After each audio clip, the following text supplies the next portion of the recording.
اعوذ باللہ من الشیطان الرجیم بسم اللہ الرحمن الرحیم۔ آج ہم نبی کریم صلی اللہ علیہ وآلہ وسلم کے معصوم بچپن کے بارے میں بات کریں گے۔ حضور اکرم صلی اللہ علیہ وآلہ وسلم کو آپ کی والدہ ماجدہ حضرت آمنہ رضی اللہ عنہا نے دودھ پلانے اور دیہات کی کھلی فضا میں پرورش کی غرض سے دائی حلیمہ سعدیہ رضی اللہ عنہا کے سپرد کر دیا۔ حضرت حلیمہ سعدیہ رضی اللہ عنہا نے بظاہر ایک یتیم بچے کو گود میں لیا تھا، لیکن ان کو کیا معلوم تھا کہ وہ دنیا کے عظیم ترین انسان اور اللہ تعالیٰ کے سب سے برگزیدہ بندے کی پرورش کرنے کا شرف حاصل کرنے والی ہے۔ حضرت حلیمہ رضی اللہ عنہا بتاتی ہیں کہ جب میری پہلی نظر اس در یتیم پر پڑی تو مجھے یوں محسوس ہوا کہ 14ویں کا چاند میری گود میں آ گیا ہے۔ مجھے محسوس ہوا کہ یہ کوئی عام بچہ نہیں ہے بلکہ اس کی شان اور ہر ادا نرالی ہے۔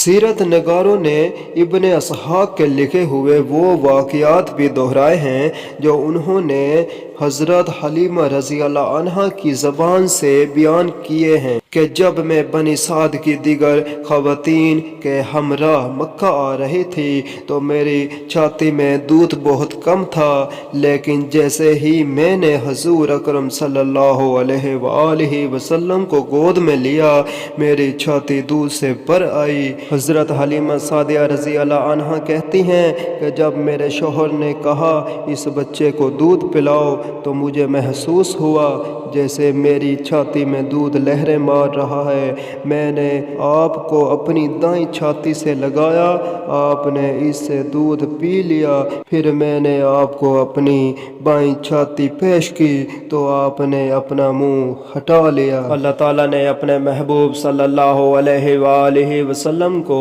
بذریعہ الہام باخبر کیا کہ آپ کا ایک رضائی بھائی عبداللہ بھی ہے، یہ بائیں چھاتی کا دودھ اس کا حق ہے، اس لیے آپ نے بائیں چھاتی کا دودھ پینے سے انکار کر دیا۔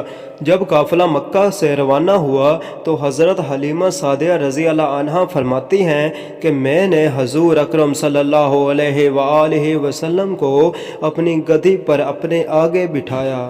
میں نے دیکھا کہ وہ گدی 3 مرتبہ کعبے کی طرف جھک کر سجدہ ریز ہوئی، پھر سر کو اٹھایا اور تمام سواریوں سے آگے نکل گئی۔ جب حضرت حلیمہ سعدیہ رضی اللہ عنہا مکہ آ رہی تھی تو ان کی یہی گدی اتنی کمزور تھی کہ سب سواریوں سے پیچھے رہ گئی تھی، لیکن اب واپسی کے سفر پر جب وہ حضور اکرم صلی اللہ علیہ وآلہ وسلم کو لے کر گدی پر سوار ہوئی تو وہی گدی سب سے آگے تھی۔ ان کی ساتھی خواتین حیرت سے پوچھتی ہیں کہ اے حلیمہ رضی اللہ عنہا، اپنی سواری کی لگام کھینچ کر رکھو، کیا یہ وہی سواری ہے جو اس سے پہلے قدم بھی بڑی مشکل سے اٹھاتی تھی؟